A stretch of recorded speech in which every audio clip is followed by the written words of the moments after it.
Olá, pessoal. Bem-vindos a mais uma palestra do Jaleco Med Summit. Hoje, tendo a honra de receber Rodrigo Sá, médico cardiologista e especialista em eletrofisiologia e estimulação cardíaca, que vem falar um pouquinho para a gente sobre o uso consciente dos exames complementares, né? Que pode parecer uma coisa simples, mas tem uma reflexão muito mais profunda sobre o tema. Sem dúvida nenhuma, vai ser uma fonte de inspiração aí para todo mundo. Não só para o uso de exames complementares, mas para a carreira médica em si. Então, Rodrigo, acho que para começar, muito bem-vindo. Prazer ter você aqui com a gente. Obrigado pelo convite, Eduardo Abi, obrigado ao pessoal do Jaleco. Na verdade, fazem parte da minha família profissional. Eu estou entre amigos, sempre estive entre amigos desde a criação do Jaleco, então é sempre um prazer estar acompanhando a colocação de cada tijolo que tem sido colocado nessa empresa. Então, são pessoas que eu gosto, a ideia por trás, eu sou apaixonado por educação médica e eu acho que eu que tenho a honra de estar aqui participando e continuar participando. Quando eu ficar desatualizado das coisas, eu também vou entender, é a hora de partir por uma galera mais nova, mas vou tentar correr atrás para estar sempre por perto com essa galera, que é uma pessoa que eu gosto muito. Show, maravilha, prazerzaço. E, cara, para começar, acho que, primeiro, explica para o pessoal um pouquinho o que é esse negócio de eletrofisiologia e estimulação cardíaca, né? Explica para os estudantes aí um pouquinho o que é isso. E acho que vale a pena começar. Eu particularmente, tenho começado as conversas com por que medicina, né? Quando que você decidiu trilhar esse caminho e como que foi essa trajetória? Beleza. Bom, eu sou um pouco sugestionado sobre esse assunto, porque eu tive um pai que fazia exatamente a área que eu trabalho, né? Um pai que era médico, que fazia arritmia, que trabalhava com arritmia, com marca-passo. Então, na verdade, o meu contato com a carreira médica começou desde sempre, né? Eu lembro quando eu era pequeno que a gente estava indo para a praia e o meu pai tinha que parar no hospital para passar visita no paciente e depois a gente podia ir para a praia, ou outros momentos assim. E uma coisa particular que aconteceu é que meu pai tinha muita limitação de mexer em computador. Então, quando ele precisava montar aulas, ele me pedia para ajudar ele. Isso acabou me deixando muito próximo à parte de arritmia. Eu acabei vendo eletrocardiograma muito cedo, mesmo antes da minha faculdade eu já tinha alguma noção de eletrocardiograma, e quando eu entrei na faculdade acabou sendo um caminho trilhado prazeroso. Eu teria que fazer força para fazer outra coisa, porque para mim sempre foi apaixonante esse tema e eu acabei me dedicando a isso.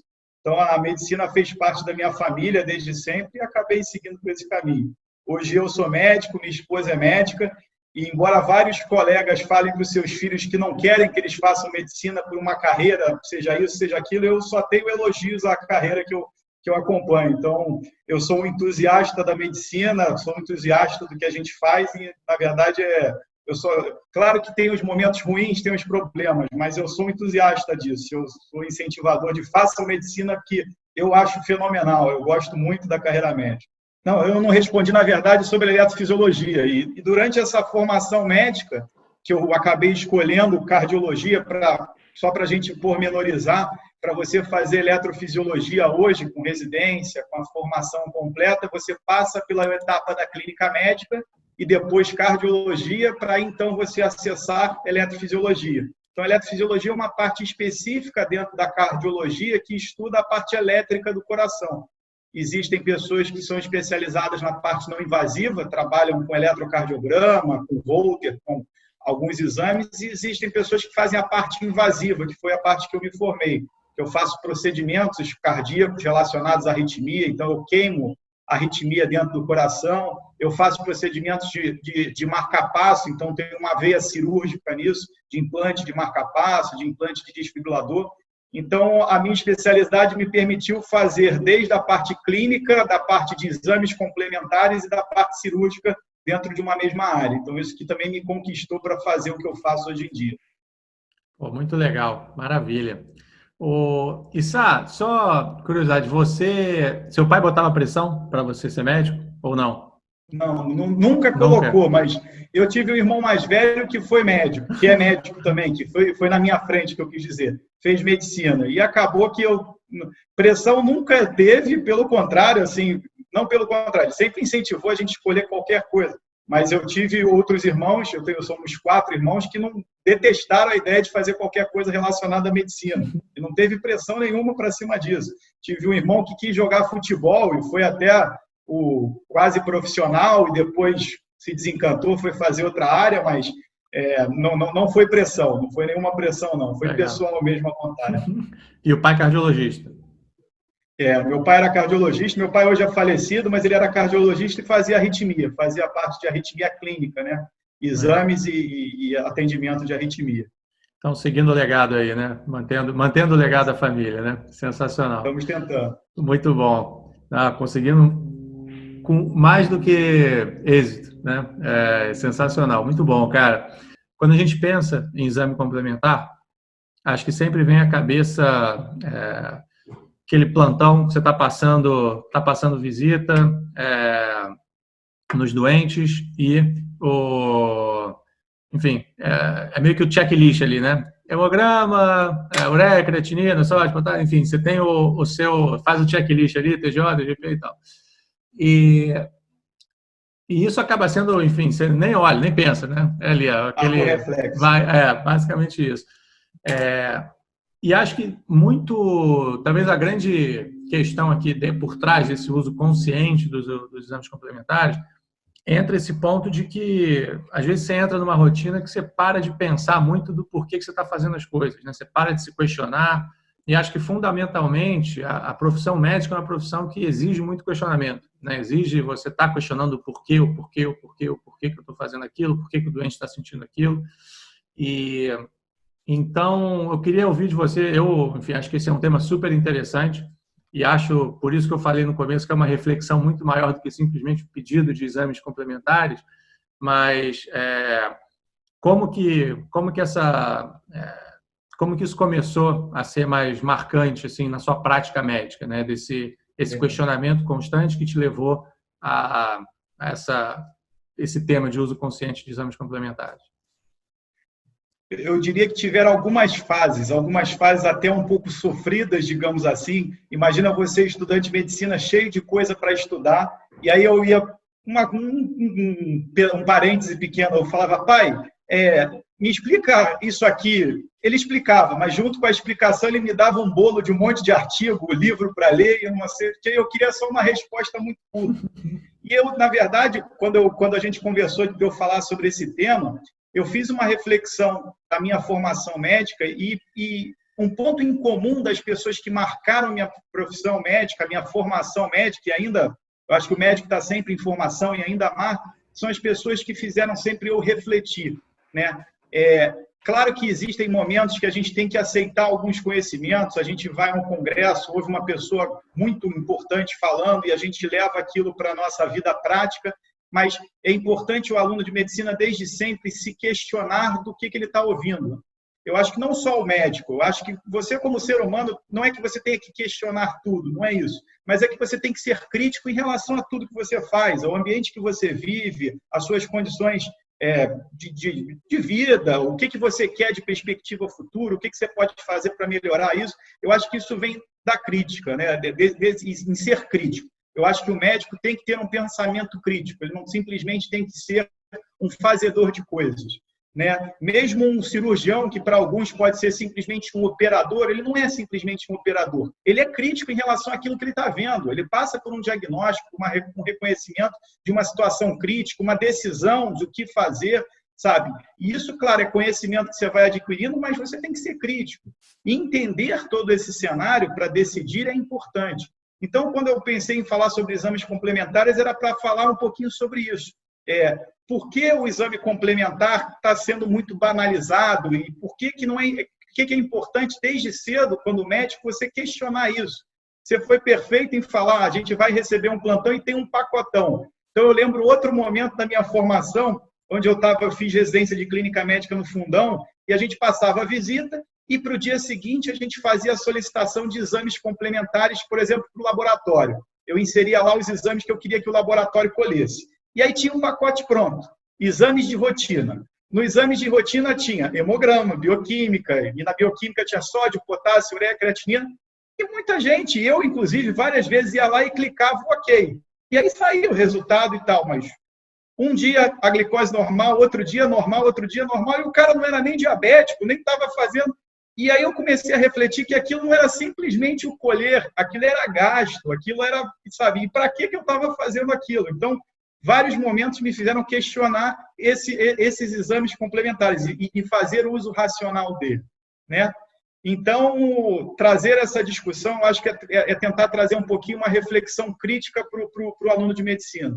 Essa é uma informação importante, seja crítico. Ser crítico não quer dizer ser mal educado. Você perguntar, olha, desculpa, mas por que exatamente a gente está pedindo esse exame? Isso não é ser mal educado. E eu sou de uma teoria que eu acho que quem sabe o que está fazendo tem que saber explicar. Talvez não seja bem assim, tem pessoas que são mais didáticas, outras são menos didáticas, mas, no mínimo, você não tem que se irritar de alguém perguntar, mas vem cá, por que você está pedindo um cateterismo? E a minha resposta vai ser por conta disso, pensando nesse contexto, né? Então, eu queria falar um pouquinho com vocês sobre isso, sobre a indicação e uso racional dos exames complementares. Perfeito, cara, maravilha. Acho que extremamente importante, até porque acho que a construção desse pensamento crítico, né, quanto mais cedo ela se dá, eu acho que sem dúvida nenhuma, o ganho é exponencial, né? Porque vai desde você não querer decorar o que está no livro, mas sim entender o que está por trás. E vou te falar que na faculdade de medicina, eu lembro quando eu estava nos primeiros anos, era muito comum as pessoas, na hora que a gente está dando patologia, fisiopatologia, essas coisas, as pessoas, porra, para que eu preciso saber isso, né? Histologia. Para que quero ver doente? Cara, mas você precisa entender o que está acontecendo para saber, não ser simplesmente decorar o que é uma doença, o que é um sinal, sintoma, mas entender o porquê, o que está acontecendo ali por trás, né? E sem dúvida, acho que a construção desse pensamento crítico, se a gente conseguir colocar pelo menos um pouquinho disso nas pessoas, né? Ou pelo menos ligar o alerta ali do tema, já vai ser um ganho enorme para a nossa população. Como eu tinha comentado, tiveram várias pessoas que foram importantes nesse aspecto na minha formação. Desde dentro da minha casa, meu pai foi talvez o meu maior professor de todos e ainda é uma pessoa muito presente para mim. Mas tiveram várias pessoas ao longo da minha formação. Eu fiz toda a minha formação em hospital universitário, então tive professores ao longo da minha formação que foram muito importantes nesse aspecto crítico.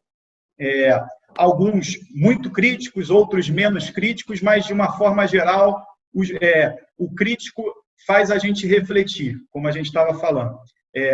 Assim como numa obra de arte, para a gente poder entender o que é uma obra, sei lá, um pintor barroco, um Velázquez da vida, por que ele pintou aquilo, eu tenho que entender o que era o barroco, o que estava por trás. Claro, eu tenho que gostar disso, mas se foi a profissão que a gente escolheu, acho que você gosta disso. Então, a ideia é que você entenda o cenário para tomar aquela decisão. Hoje em dia, a gente vê em muitos hospitais, em muitos lugares de atendimento, a protocolização de atendimento, né? O paciente chega numa emergência, por exemplo, com uma perda da consciência, um desmaio, ele entra no protocolo de síncope, né? E às vezes o plantonista vai lá só marcando o X no sim ou não, e não tem nem o espaço, ou não se permite o espaço de refletir por que aquilo, né? Isso envolve custo, isso envolve segurança, isso envolve programação de alta, e eu acho que mesmo você como plantonista, você pode ser crítico com aquilo. Por mais que você tenha que, pelo protocolo, fazer um exame A, um exame B, eu acho que você saber o resultado que você pode esperar e quanto isso pode mudar a sua decisão depois, isso é importante. Então, eu acho que esse aspecto é importante, sim. Eu acho que a gente pode pensar o seguinte, quem nunca chegou para solicitar um exame complementar e se perguntou por que eu estou solicitando esse exame, para que eu estou fazendo isso? Eu acho que essa pergunta a gente tem que fazer todo dia, né? E como a gente tinha comentado, a gente fazer essa pergunta não só em medicina, mas na minha decisão de várias etapas da minha vida, por que eu decidi ter um filho, ou por que eu decidi me casar, por que eu decidi me formar, por que eu decidi comprar um imóvel, eu acho que a gente tem que saber responder, ou pelo menos tentar responder essas perguntas, né? Quando a gente cria objetivos na vida, eu acho que a gente se faz pergunta. Isso a gente aprende muito durante o processo de pós-graduação, fazer as perguntas. Existem perguntas simples que vão dar respostas simples, Existem perguntas complexas, onde eu vou ter que juntar informações para responder aquela informação. Então, se eu imaginar, chega um paciente para mim desacordado e eu boto ele no protocolo da minha instituição. Paciente desacordado é protocolo de síncope, de desmaio. Aí eu vou lá e faço as perguntas para saber se aquele desmaio foi ou não foi uma síncope. E aí eu peço um exame, eu peço isso, eu peço aquilo. Lá no meio dos exames tem faça um eletro. E eu te digo com tranquilidade, eu acho que um percentual grande de colegas que sabem e fazem o eletro, se você perguntar para eles, mas qual eletro você muda o seu raciocínio? Às vezes eles vão dar uma engasgada. Existem alterações que vêm na testa, olha, preciso que me interne. Então chega um cara batendo a 30, você faz um eletro, está em bloqueio AV total, esse paciente, eu acho que se você perguntar na rua para alguém vai falar, como é que o cara batendo a 30 vai embora para casa? Mas existem outras situações que o eletro pode estar te dando uma grande pista e você nem prestou atenção.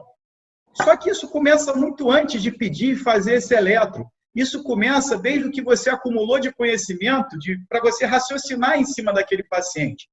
A gente, como médico, lida com incerteza, lida com dúvida, lida com questionamento. Então, eu tenho que juntar bagagem de conhecimento técnico, então eu estudei, eu li, eu adquiri conhecimento epidemiológico que me permitem, quando confrontar um paciente, juntar com a história que eu estou colhendo, seja dele, seja de um familiar, com o exame físico que eu estou fazendo, que está se unindo para a história, para tomar uma decisão.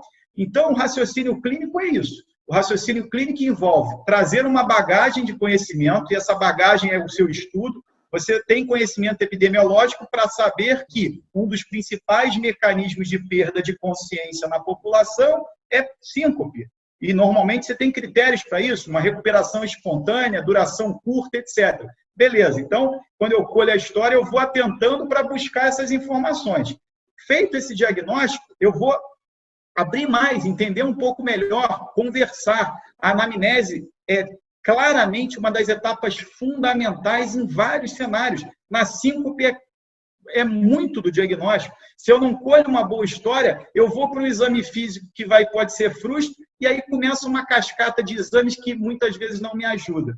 Então, eu acho que o aluno de medicina ele tem que entender que durante as suas etapas de formação, você precisa cumprir essas etapas. E eu digo isso da seguinte forma. A gente é apresentado a clínica médica, na maioria das universidades, pelo menos na minha época de formação era assim, a gente entrava muito, tinha as aulas teóricas, hoje aulas pormenorizadas por assuntos, ou sistemas, ou queixas, seja lá como for, mas a gente tem em algum momento a propedêutica. E eu digo que a propedêutica é a arte de cercar o desconhecido. Por quê? Você ainda não sabe as doenças que você está estudando, mas você tem que fazer perguntas de vários pontos diferentes para tentar cercar uma coisa que você ainda não conhece, mas você vai perguntar como é que foi esse perda da consciência, você desmaiou, quanto tempo você demorou para acordar, como é que foi isso, o que você estava fazendo, você estava deitado, sentado, de pé, foi durante o esforço. Então você vai tendo um monte de perguntas. Ao final, talvez você ainda esteja numa fase da formação que você não tenha visto 5, mas você já sabe que o cara perdeu a consciência, que essa consciência perdida foi de curta duração, que ele se recuperou sozinho, que ele, quando se recuperou, sabia exatamente o que estava acontecendo, onde estava, não teve um atordoamento e uma série de coisas. Então, quando a gente começa a propedêutica, essa arte de cercar o desconhecido, é um momento que essa vontade de esmiuçar vai ganhando espaço. Né? Depois você aprende a examinar. O exame físico, na verdade, você aprende todas as manobras, todas as coisas, tem uma beleza enorme por trás disso. E essa anamnese exame físico, vários autores escrevem sobre isso, te dão quase 70%, 80% dos diagnósticos em medicina, por mais complexo que você tenha hoje os exames complementares. Hoje, em algumas doenças, eu sou capaz de chegar no cromossomo, no gene, e saber uma doença genética que altera um canal iônico, que dá uma arritmia que mata. Mas eu começo toda essa investigação conversando, colhendo uma história, sabendo histórico familiar. Olha, pessoas jovens faleceram nessa família antes dos 30 anos de idade. O exame físico pode render uma série de informações para depois eu complementar a minha ideia. O exame complementar tem justamente esse nome porque ele tem que complementar alguma coisa, ele tem que me somar informação. Então, se eu não tenho uma ideia, se eu não peguei na história, no exame físico e montei uma ideia, o exame talvez não te complemente nada. Claro, existem situações que não dá para conversar. O paciente está apagado lá, desmaiado, irresponsivo a uma parada cardíaca, não tem história, eu vou agir. Mas não é nesse cenário específico, né? Então, quando a gente fala de exame complementar, o pedir o exame tem que vir por trás de um racional. E que racional é esse e o que eu tenho que estar antenado para quando eu fizer esse tipo de solicitação? Primeira coisa, eu preciso de um exame complementar para me dar um diagnóstico? É o diagnóstico que eu ainda não tenho? Então, se a gente imaginar uma situação, eu tenho um paciente de 70 anos de idade, hipertenso, diabético, dislipidêmico, então pressão alta, açúcar alto, colesterol alto, um monte de fator de risco, que se queixa de uma opressão, um desconforto torácico quando faz um esforço. E isso tem se intensificado. Antes era com uma caminhada longa, agora é com uma caminhada menor, uma coisa opressiva que obriga ele a parar, respirar um pouco e melhorar. Esse tipo de cenário, paciente com fatores de risco, numa idade de fator de risco, com sintoma típico, uma opressão, uma angina típica, essa informação tem mais poder do que diagnóstico do que na maioria dos exames. Ah, não, eu preciso então fazer um teste de esforço para dar o diagnóstico. Você não precisa. Para dar o diagnóstico, não. Para definir o prognóstico, para definir o risco, se é baixo risco, alto risco, para determinar estratégia de tratamento, se você precisa fazer uma coisa mais agressiva ou menos agressiva, se está respondendo ou não está respondendo ao remédio, ok. Mas entenda para que você está complementando esse exame. Nesse caso que eu falei especificamente, não é para dar um diagnóstico, é para complementar um tratamento, uma investigação, um prognóstico. Então, a gente tem que interpretar por que eu peço um exame. Porque senão eu começo numa cascata meio que irracional de que eu peço porque tem que pedir, eu faço porque tem que pedir, porque tem que fazer. Na verdade, subjetivamente, quando eu solicito um exame complementar, por exemplo, para fins diagnósticos, ele tem que mudar a minha capacidade de raciocínio, ele tem que me somar informação. Então, se eu fizer uma linha reta e definir, olha, esse é o meu limiar de tomar minha decisão. Se esse exame não vai atingir o limiar, ou se com história e exame físico eu já passei desse limiar, esse exame não vai me ajudar. Esse exame só vai me ajudar se eu estava abaixo do meu limiar de informação e ele conseguiu me aumentar para eu ter essa informação. Se eu já tinha informação, ele não vai me ser diagnóstico. Ele pode ser prognóstico, ele pode ser uma série de coisas, mas ele não vai te dar o diagnóstico. Você já tinha o diagnóstico. Então, no cenário de cardiologia, isso é muito comum. Solicitar teste de esforço, cintilografia, ecoestresse, angiotomografia. Eu tenho uma infinidade de exames. Mas entenda, existem exames que você está pedindo para dar um diagnóstico. É um paciente que a gente chama, por exemplo, de um risco intermediário. A angina não é bem típica, os fatores de risco não são clássicos, a queixa pode ser alguma outra coisa, talvez uma dispepsia. Então, tá bom, esse exame pode me ser diagnóstico, eu posso escolher qualquer um desses para me ajudar. Então, os extremos eu tenho que tomar cuidado. A mesma coisa, eu sempre brinco disso em aula, quando eu falo de eletrocardiograma, o aluno de seus 24 anos, que está no final da faculdade de medicina, vai ter aquela Olimpíada dos estudantes de medicina e ele resolve botar em dia a academia que ele não fez durante anos. Então, 6 anos sem fazer academia, na véspera de viajar, ele resolve fazer academia. E acorda com dor no peito, uma dor muscular, ele aperta, está doendo. Não faz sentido um paciente desse ir para uma emergência, caso esteja com muita dor, precisou ir para a emergência, mas não faz sentido eu fazer um eletro nesse paciente, não faz sentido. Não faz... mas é protocolo de dor torácica. Espera aí, mas não é dor torácica assim. Uma dor que eu aperto está doendo, sabe?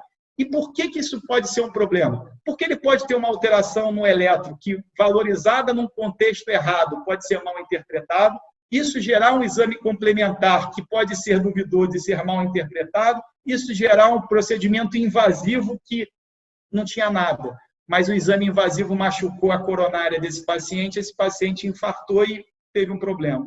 Então, eu acho que a gente tem que ser crítico. Num simples pedido de exame de sangue. Sem dúvida, né? E eu acho que enfim, ponto importante aqui, né? Tá, primeiro, é sempre o questionamento, para que eu estou pedindo? E eu acho que isso é uma coisa para a vida, né? Não é só para exame complementar, mas é para que eu estou fazendo, para que eu estou fazendo isso? Qual que é o objetivo dessa ação que eu estou tomando, né? Então, acho que isso é um primeiro ponto muito importante. Eu acho que o segundo ponto extremamente importante é que esse é um exercício constante, né? Porque à medida que você vai pegando prática, a tendência é que, e é correto, assim, você vai padronizando certas atitudes, certas ações que você já tem experiência, fala, cara, esse paciente é desse tipo, cara, eu preciso pedir isso para tomar minhas condutas. Mas é importante você estar sempre refletindo, porque você vai cair no automático, e esse automático muitas vezes se torna perigoso, né? Então, você deixa de recorrer ao pensamento crítico e quando você vai ver, é tarde demais. Então, acho que, sem dúvida nenhuma, é uma mensagem extremamente importante, principalmente quando a gente passa um pouco, até extrapola um pouco do universo do exame complementar e vai para a história, né? Porque você vai vendo sempre aquele doente que você fala, cara, não tem nada, não tem nada, não tem nada, você começa a negligenciar a sua anamnese e isso pode ter alguma consequência um pouquinho mais grave.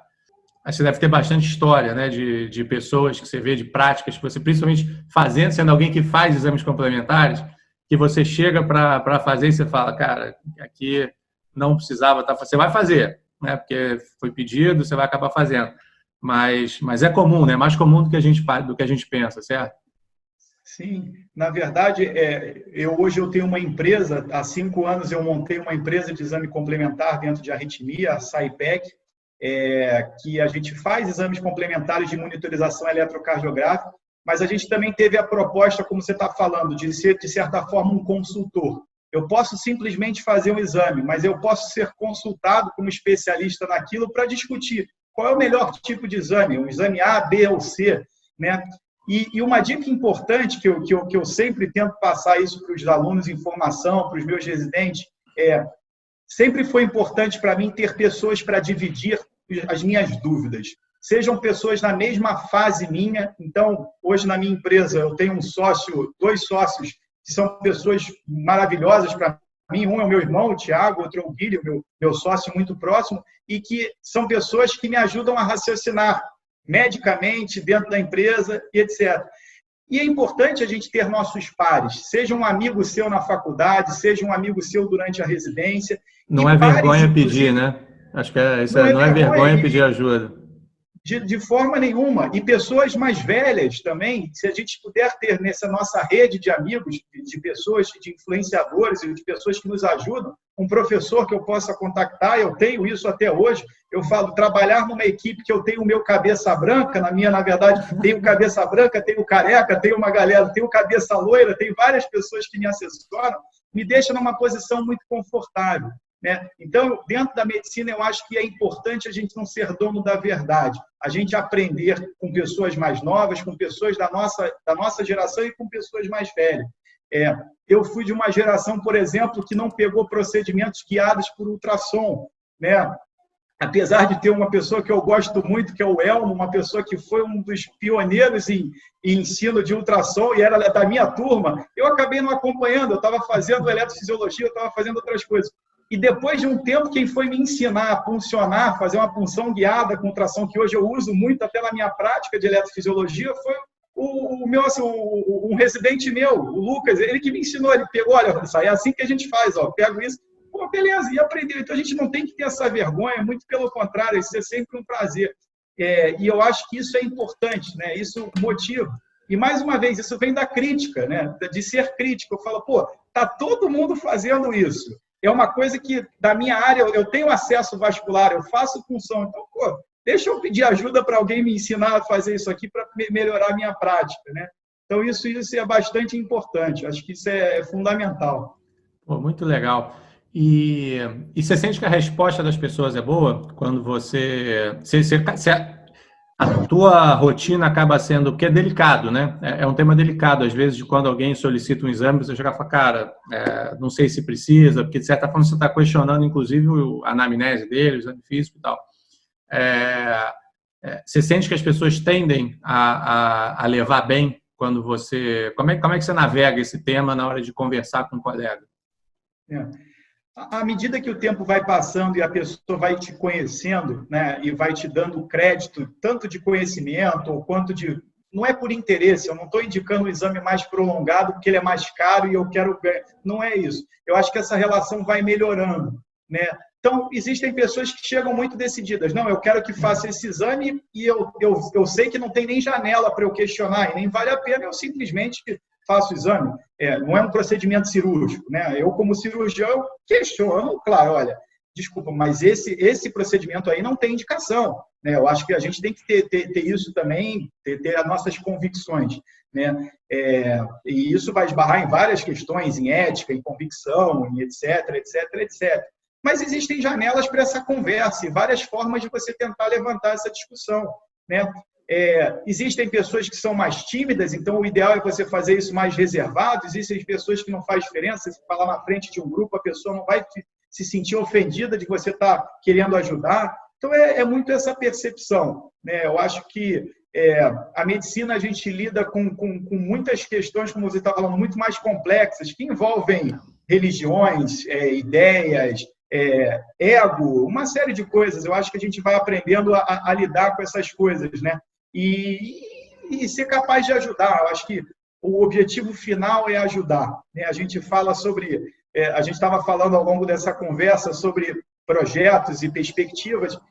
Eu acho que, de uma forma geral, o ponto final tem que ser em beneficiar um paciente, né? Eu acho que atrás disso que todos nós queremos, pelo menos todos nós que nos respeitamos eticamente queremos. Se tem alguém que quer outra coisa, ok, mas o que eu quero é poder ajudar. Eu acho que é poder facilitar isso, né? Acho que é isso que está por trás. Não, e sem dúvida, e acho que muito mais do que um uso consciente do exame complementar, é um tratamento adequado para o doente, né? É a conduta adequada para o doente. Você ser menos invasivo, você simplesmente fazer o que precisa ser feito, né? Então, esse pensamento crítico, muitas vezes, é o que vai definir você dar um bom cuidado para o seu doente. Mas acho que a mensagem foi dada, né?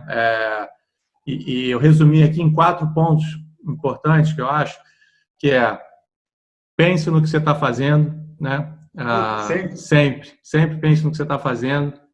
Não tenha vergonha de pedir ajuda. Então, peça ajuda, seja para o teu amigo, seja para o cara mais novo, que muitas vezes vai saber mais que você, seja para o cara mais velho, que pode ser seu mentor, enfim, ser alguém que você respeite, ou pode ser simplesmente uma referência no plantão, né? 3, faça autorreflexões, né? Então, tenha autocrítica e saiba que esse é um processo constante. Esse não é um processo que, agora eu mudei, agora eu vou pensar no que eu estou fazendo, né? Tenha esse processo tenha sempre autocrítica, faça autorreflexões.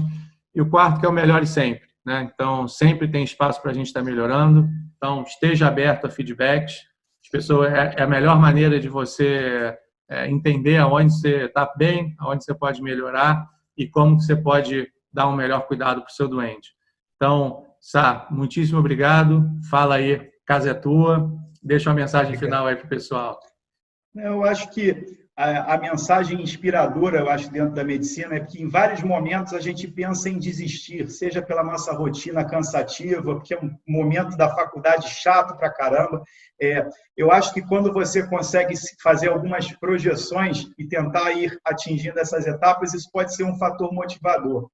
O meu pai sempre falou para mim que a medicina poderia me abrir qualquer porta de vontades do que eu queria fazer. Existem áreas na medicina que, para quem não gosta de ter relação com o paciente, que é trabalhar com o corpo, um cadáver, por exemplo, um patologista, se for o caso, ou um exame, por exemplo, um radiologista. Outros gostam muito mais de uma área relacionada à matemática e cálculos, etc. Então, o leque de opções que você tem dentro da medicina é um leque muito grande. Claro, de repente você desde o começo não está indo bem, não está gostando, procurou essas coisas e não se adaptou e resolveu que você quer fazer outra coisa. Também é justo isso, sempre é tempo da gente mudar.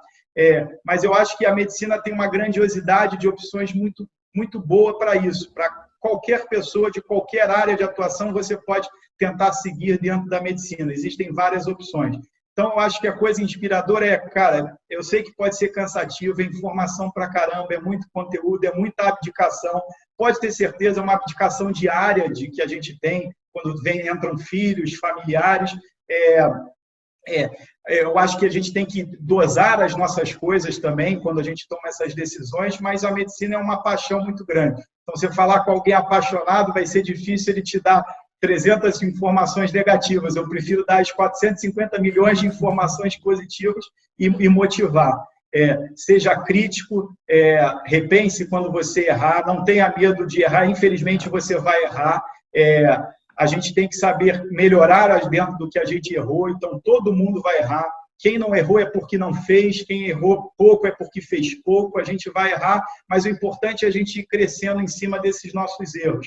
E você estar cercado de pessoas que possam te ajudar a ser críticos consigo mesmo, isso é muito importante. Eu tenho um trecho importante, curioso, na verdade, uma coisa bem fora desse assunto, mas que me permitiu, por exemplo, treinar inglês. Eu tenho pacientes que falam inglês e falam em português, e eu comecei a pedir para fazer as consultas em inglês. Isso foi uma forma de eu treinar. E ele achando, eu falei, não, mas eu gosto, eu queria treinar, e isso vai te dando uma fluência. Então, é esse tipo de coisa, sabe? Não tenha medo de enfrentar seus inimigos. Se você tem medo de enfrentar aquilo, aquilo é o pior. Então, ache pessoas que possam te ajudar, como o meu paciente, que não é nada médico, mas me ajudou muito no inglês, há muitos anos atrás, e hoje eu tenho uma fluência para poder fazer consulta em inglês. Então, isso não te impeça isso de crescer, sabe? Eu acho que o objetivo é isso. E eu acho que a mensagem final de todas o ponto final em qualquer coisa na sua vida tem que ser a felicidade, sabe? Seja a felicidade profissional, seja a felicidade pessoal. Eu acho que quando você busca qualquer coisa, o ponto final disso tem que ser felicidade. Então, eu acho que sintam-se felizes, busquem essa felicidade. Se não está feliz, pensa no que pode te fazer feliz, que eu acho que isso é o mais bacana dentro da nossa vida, a gente poder ser feliz. Acho que a medicina é ampla, é uma profissão super bonita, super recompensadora e dá muito gosto ver essa nova geração se formando e a gente podendo contribuir um pouquinho com essa evolução deles, né? Maravilha, então, Sá. Muitíssimo obrigado. Casa é sua. Sempre um prazer ter você aqui. Igualmente. Valeu. Tchau, tchau.